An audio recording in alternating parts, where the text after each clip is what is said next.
Alors, nous allons vous parler aujourd'hui de l'agroalimentaire et des nombreux métiers que ce secteur propose. Alors pour commencer, moi je me présente déjà, je m'appelle Nathalie Vigo, je travaille à l'AREA Normandie. L'AREA Normandie, c'est l'association régionale des entreprises agroalimentaires. Donc on représente la filière agroalimentaire normande, toutes ces entreprises, et on les accompagne dans de nombreux domaines très variés, qui vont du recrutement, de la RSE, en passant par la qualité, l'export, etc.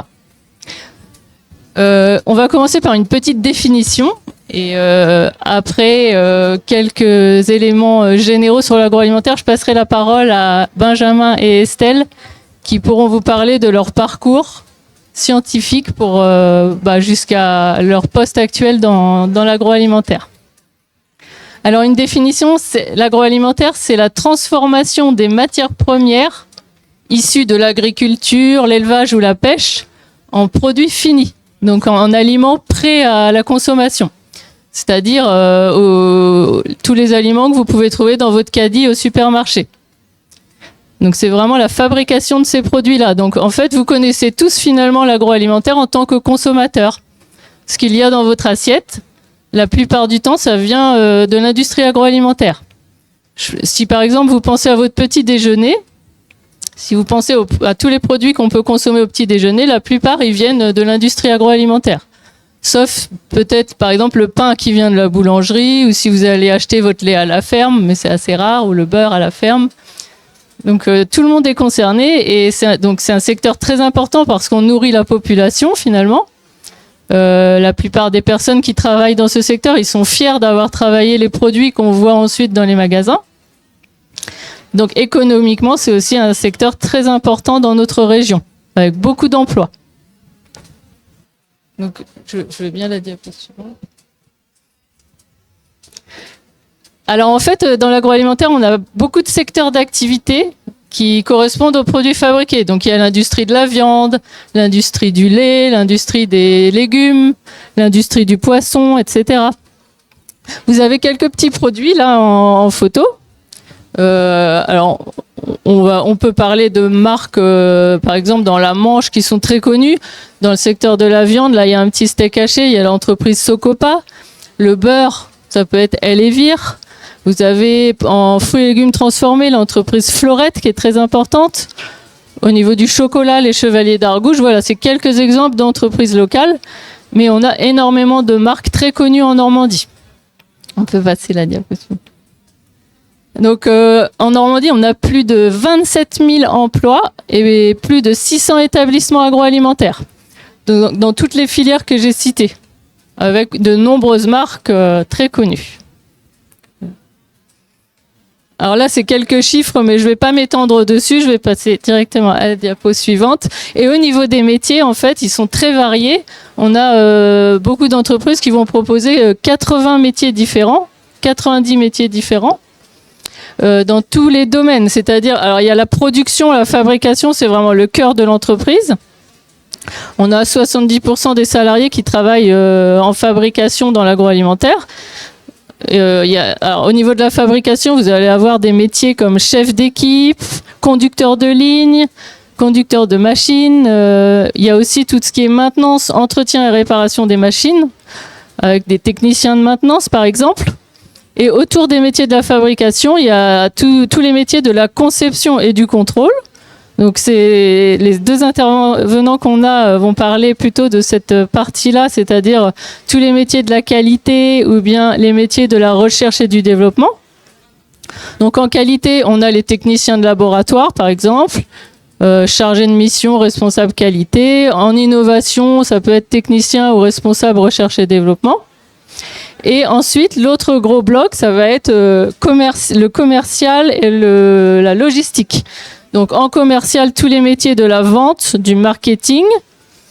Et en logistique, vous allez avoir tous les métiers qui concernent la gestion des flux dans l'entreprise. Donc agent logistique, préparateur de commandes, chauffeur, enfin voilà, énormément de métiers. Donc voilà, je vais terminer là-dessus avec deux sites ressources. L'agrorecrute.fr. Donc c'est un site national où vous allez avoir plein d'informations sur les métiers de l'agroalimentaire. Et notre site, le site de l'AREA Normandie, où on propose également des choses comme des cartographies de stages. Si vous avez un stage, notamment peut-être en 4e ou 3e ou seconde à trouver, on a une liste d'entreprises qui accueillent des stagiaires, par exemple.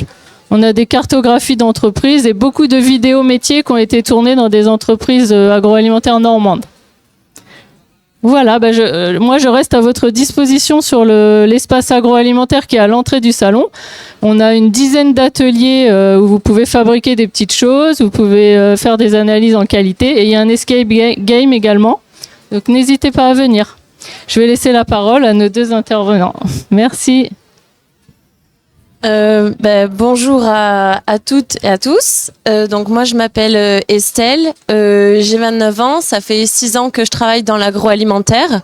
Je vais vous parler d'abord de ma formation et ensuite de comment j'en suis arrivée où je suis. Donc je suis aujourd'hui ingénieure en recherche et développement agroalimentaire. J'ai fait excusez-moi, un bac scientifique. Ensuite, j'ai fait une classe préparatoire aux grandes écoles, BCPST, donc c'est biologie, physique, chimie et sciences de la terre, donc plutôt pour les écoles d'agronomie ou les écoles vétérinaires. J'ai intégré ensuite une école d'ingénieur agronome, donc Agrocampus Ouest à Rennes. Je me suis spécialisée en agroalimentaire. Et suite à cela, j'ai fait un master spécialisé. Donc là, on arrive à un bac +6 en alternance cette fois-ci à AgroParisTech et l'école de cuisine Ferrandi, parce que ma formation, elle m'a donné toutes les connaissances et les compétences pour développer un produit qui est au cœur de mon métier. Mais ce qui m'intéressait également, c'était vraiment de comprendre tout ce qui est science et technologie des ingrédients. C'est-à-dire que moi, dans mon métier, développer des produits, c'est ce que je fais tous les jours, mais ça fonctionne parce que j'arrive à comprendre, si vous voulez, quand je mets des ingrédients dans mon saladier, dans mon plat, dans mon four, qu'est-ce qui se passe quand je chauffe, qu'est-ce qui se passe quand j'ajoute de l'eau, qu'est-ce qui se passe quand j'ajoute du sel, et comprendre en fait, si vous voulez, les matrices agroalimentaires, ça permet de développer des produits qui sont plutôt de qualité pour nous, pour les consommateurs. Voilà, donc ça c'est mon parcours personnel, mais il y a plein de parcours différents pour arriver à des métiers de recherche et développement. Pas obligé de faire une classe préparatoire, on peut passer par des DUT, des prépas ATS aussi. Voilà, il y a plein de moyens différents d'arriver au même métier. Et aussi, c'est pas parce qu'on part dans un métier de l'agroalimentaire aujourd'hui qu'ensuite on peut pas un petit peu naviguer dans les différents domaines de l'agroalimentaire. Par exemple, de base, moi j'étais spécialisée en marketing agroalimentaire, mais comme ça me correspondait pas vraiment, j'ai suivi ce master spécialisé là pour pouvoir bifurquer en recherche et développement. J'ai également passé plus tard un CAP cuisine pour encore perfectionner ma connaissance des ingrédients et des techniques de cuisine, donc agroalimentaire. Voilà pour mon parcours. Et aujourd'hui, donc, je suis ingénieure en recherche et développement. Donc, mon métier, c'est vraiment de développer des produits de l'idéation à l'industrialisation. Et en fait, à chaque fois, les bases scientifiques que j'ai acquises durant mes études m'aident à lever les verrous techniques ou technologiques, par exemple. Mettons, si je fais une mayonnaise, parfois, je sais pas si vous avez déjà essayé d'en faire, mais elle peut retomber ou pas forcément tenir. Et donc, la connaissance des scientifiques en fait des ingrédients permet, je rajoute un petit peu d'eau, tac, je la refouette. Donc, le mouvement, la vitesse, la quantité d'eau, ça va m'aider à récupérer ma mayonnaise. Donc voilà, c'est des petits trucs qu'on fait dans le quotidien.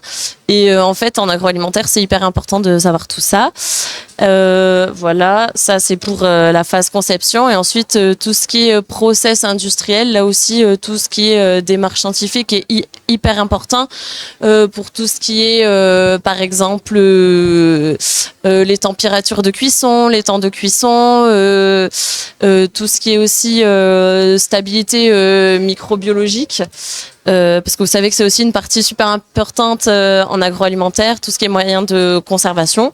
Donc ça, je travaille aussi là-dessus et avec mes collègues qui sont en sécurité des aliments, je vais du coup je vais lui passer la main et vous expliquer un petit peu voilà la suite une fois qu'on a créé notre produit, comment il reste stable dans le temps et plus encore. Voilà. Merci. Merci Estelle.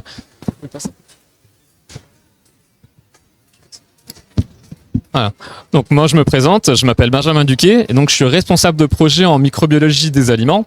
Donc Estelle, elle, plus dans la partie conception de l'aliment. Nous, on s'intéresse plutôt à la microbiologie de l'aliment. Donc c'est peut-être quelque chose qui vous parle moins, mais c'est quelque chose qui est très important au quotidien. Vous pouvez passer.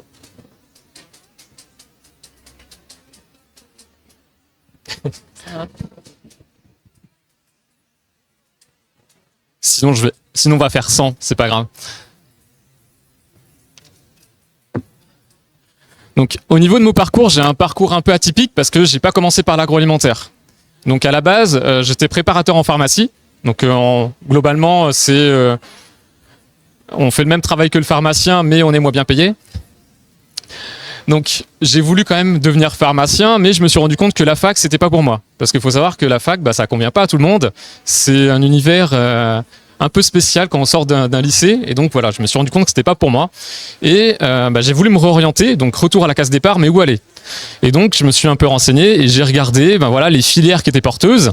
Et l'agroalimentaire, c'est une filière qui est très porteuse et qui sera pérenne tout au long ad vitam, parce qu'on mange tous, on a tous besoin de manger. Et donc c'est pour ça que j'ai recommencé donc par un DUT génie biologique. Bon, maintenant ça n'existe plus, on appelle ça un BUT. Donc en option industrie agroalimentaire et biologique. Donc j'aurais pu m'arrêter là, parce que déjà avec un BUT en poche, on peut faire des choses, on peut devenir technicien de laboratoire, aide laboratoire. Donc là c'est plutôt du travail, on va dire, exécutif, on va réaliser des analyses. Mais moi j'ai voulu quand même aller plus loin parce que je voulais me challenger, réfléchir. Et donc c'est pour ça que j'ai continué mon parcours sur une école d'ingénieur. Donc je l'ai réalisé dans une école d'ingénieur en microbiologie et qualité, donc qui s'appelle l'ESIABL, qui est située à Brest. Et donc ça, avec un diplôme d'ingénieur, on peut plutôt aller sur des postes de type responsable de projet, responsable de laboratoire, vraiment des aspects, on va dire, plus conceptuellement, plus réfléchir. Et suite à ça, j'ai voulu aller un peu plus loin et j'ai donc fait un doctorat. Donc là, en termes de typologie de poste, entre guillemets, c'est la même chose qu'ingénieur, sauf qu'on a des compétences un peu plus poussées dans certains domaines. Parce que dans le doctorat, on va se spécialiser dans un domaine en particulier. Donc, comme je vous l'ai dit, moi, je suis microbiologiste. Donc la microbiologie, c'est quoi? C'est la science du vivant, mais à l'échelle microscopique. Et donc, mon domaine d'expertise, c'est les micro-organismes. D'ailleurs, est-ce que vous connaissez un petit peu les micro-organismes? Est-ce que vous en connaissez? Je pense que vous en connaissez tous, oui?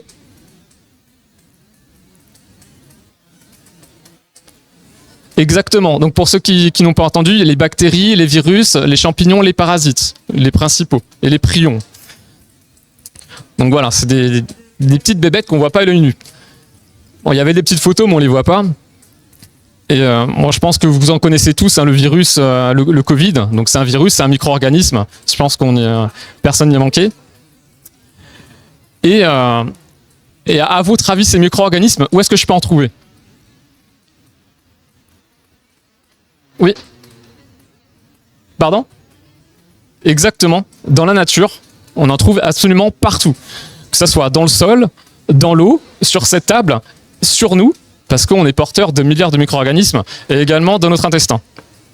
Et est-ce que tous les micro-organismes vont vous rendre malade? Oui. Donc oui, effectivement, les pathogènes rendent malade, mais heureusement qu'il n'y a pas que des pathogènes, parce que sinon on serait tout le temps malade. Et donc on a retrouvé d'autres micro-organismes qui, eux, vont plutôt altérer le produit.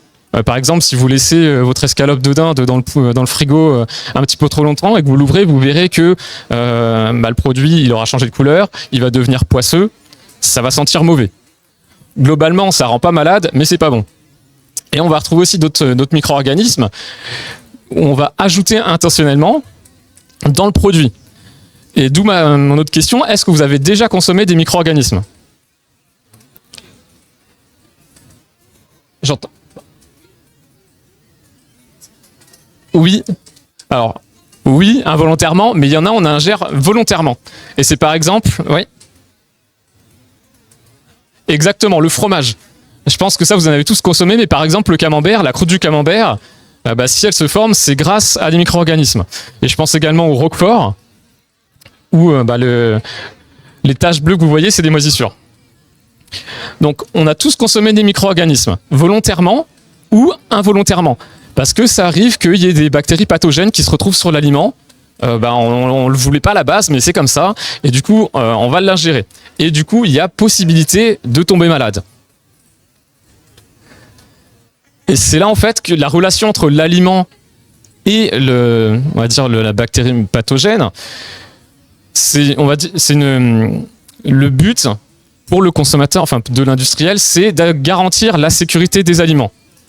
C'est-à-dire s'assurer que vous, que moi, en tant que consommateur, on ne tombe pas malade. Et ça, en fait, c'est un grand travail d'équipe qui fait intervenir toute la filière agroalimentaire, que ce soit ceux qui produisent, donc les éleveurs, par exemple, les agriculteurs, ceux qui transforment, donc là, ce sont les entreprises agroalimentaires, ceux qui commercialisent, parce que forcément, les grandes surfaces sont aussi impliquées, et on peut rajouter aussi le consommateur, parce que mon produit, je vais le stocker dans mon réfrigérateur, et il faut que ça soit à bonne température. Je ne sais plus s'il y a un truc en dessous. Voilà, donc comme je vous disais, moi je suis responsable de projet en microbiologie et mon rôle c'est analyser les risques pour les industriels, parce que c'est des industriels qui vont prendre contact avec nous parce qu'ils ont des problématiques, soit sur leur ligne de production, soit sur leurs produits, parce que ils ont un développement de bactéries sur lequel ils ne s'y attendaient pas, donc ils veulent trouver des solutions, ou dans leur process, ils retrouvent des bactéries, elles ne devraient pas être là, comment l'éliminer? Et on a également un rôle de formation, donc que ce soit au sein de nos équipes, mais aussi auprès des professionnels. Et donc, au quotidien, on va collaborer avec plein de typologies de personnes. On va collaborer par exemple avec d'autres laboratoires de recherche, avec des entreprises, avec tout un tas de monde en fait. C'est vraiment quelque chose, un univers qui est connecté.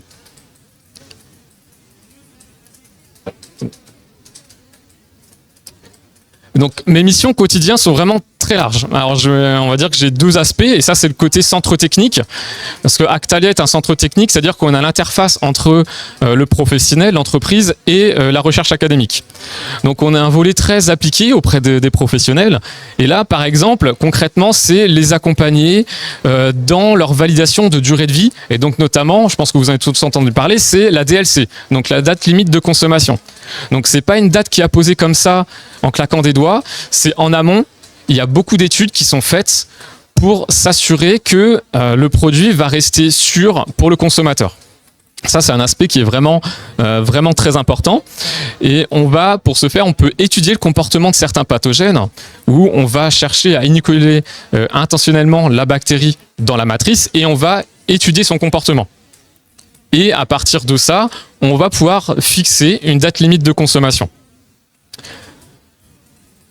On peut avoir recours aussi à des modèles mathématiques. Alors attention, quand je dis modèle mathématique, c'est pas la mathématique pure et dure. On va utiliser des équations, et on va, à partir des équations, modéliser, on va prévoir le comportement des bactéries dans un aliment.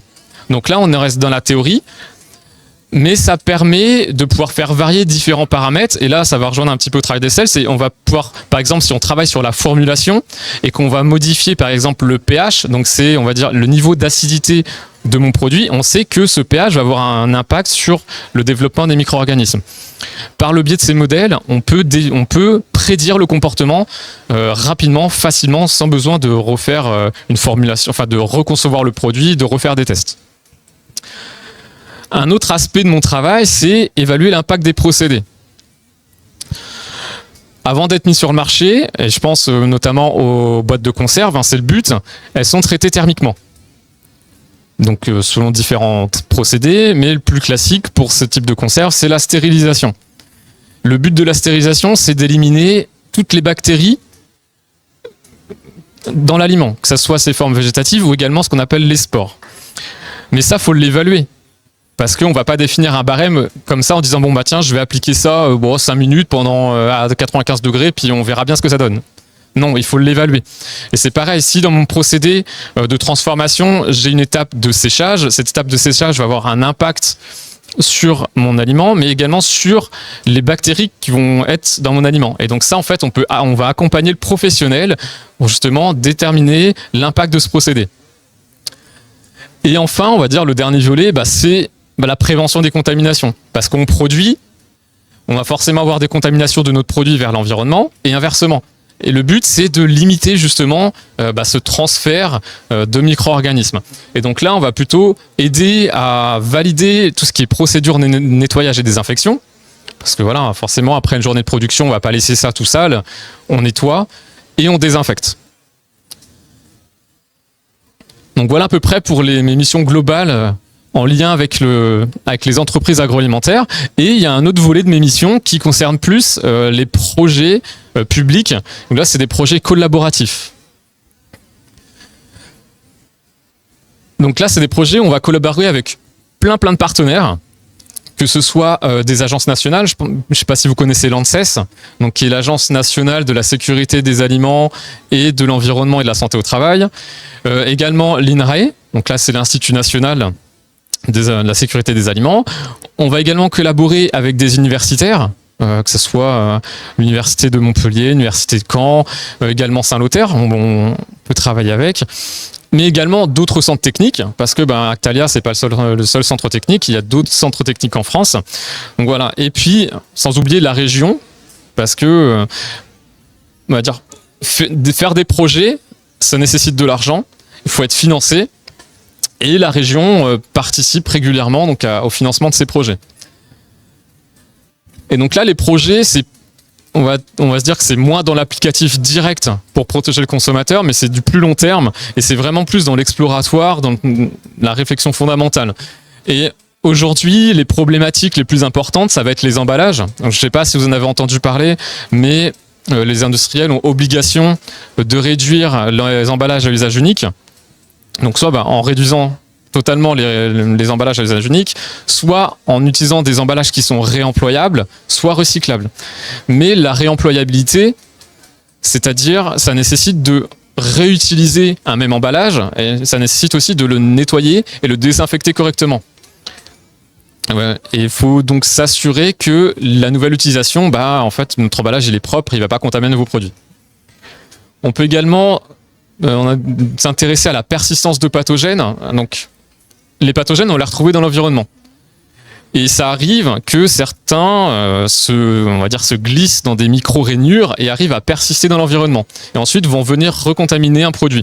Alors, je ne sais pas si vous en avez tous entendu parler, mais l'affaire Lactalis, par exemple, avec Salmonella, où en fait, c'était, il y avait un réservoir de Salmonella, et un jour, il a explosé, et ça a contaminé des poudres de lait infantile. Et ça a fait un gros scandale, etc. Mais pourquoi ? Parce que justement, la salmonelle, elle avait réussi à persister dans l'environnement, parce que je crois que c'était entre 2005 et 2017. Donc elle était dans l'environnement, elle était là, et on ne l'éliminait pas. Et je vais rester sur un dernier point, c'est le biomimétisme. Parce que c'est assez rigolo, c'est assez important. On va s'inspirer de ce qui se passe dans la nature, et notamment, par exemple, les insectes, les animaux. Un exemple marquant, c'est par exemple la peau du requin. Ils ont des motifs caractéristiques et en fait on va s'inspirer de ces motifs de peau de requin pour créer des nouveaux matériaux pour les machines de l'agroalimentaire. Et par exemple, c'est des matériaux qui vont avoir des rainures et en fait ça va limiter l'adhésion des bactéries et des bactéries. Alors, c'est vrai que j'ai oublié tout à l'heure les bons points et les mauvais points du travail. Sur les projets, donc vu que c'est collaboratif, c'est bien parce qu'on découvre plein de choses. Parce que c'est des domaines différents. Donc moi, je suis microbiologiste, mais on va interagir avec des gens qui créent des emballages, avec des gens qui créent des équipements. C'est très enrichissant. On va produire de la connaissance et un truc qui est vachement bien, c'est qu'on voyage beaucoup. Parce que le but de la recherche, c'est de communiquer. Comment communiquer ? C'est par exemple faire des actions comme aujourd'hui, mais c'est aussi participer à des conférences internationales. Et bah voilà, donc ça nécessite de bouger. Par exemple, moi j'ai eu la chance de partir en Suède, en Grèce, aux États-Unis, voilà, pour partager les travaux qu'on avait réalisés. Le moins mon côté, c'est les financements, parce que les projets, il faut de l'argent, et l'argent, il faut aller le trouver. Donc voilà, donc c'est à peu près tout pour ma part, pour mon métier. Si vous avez des questions, que ce soit pour moi ou pour Estelle, n'hésitez pas, on est là pour échanger avec vous. En tout cas, merci beaucoup de votre attention. Merci.